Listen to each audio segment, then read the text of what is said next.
దిగంబరుడివి, దిగంబరురాలివి దేవుని సముఖంలో. కాబట్టి నువ్వు దాన్ని కాపాడుకోవాలి, నువ్వు అలా కనిపించకూడదు దేవునికి అని అంటే నీ రక్షణ వస్త్రం ఎప్పుడు కూడా నీ మీద ఏం చేయబడాలి? కప్పబడి ఉండాలి. దేవునికి స్తోత్రం కలుగును గాక. హల్లెలూయా. నేను మీకు ఎగ్జాంపుల్ జ్ఞాపకం చేస్తాను. తప్పిపోయిన కుమారుడు ఉన్నాడు.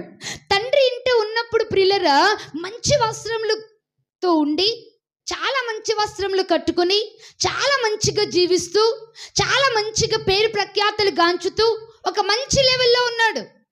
కానీ ఎప్పుడైతే తండ్రి దగ్గర ఆస్తిని తీసుకుని వెనక్కి లోకంలోనికి వెళ్ళిపోయాడో అప్పుడు తన జీవితంలోకి ఏమొచ్చిందో తెలుసా? పాపం అనేది ప్రవేశించింది.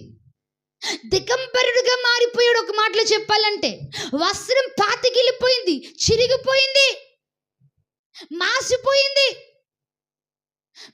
వస్త్రం మీద ఏం చూసినా ఖరాబులు చండాలు.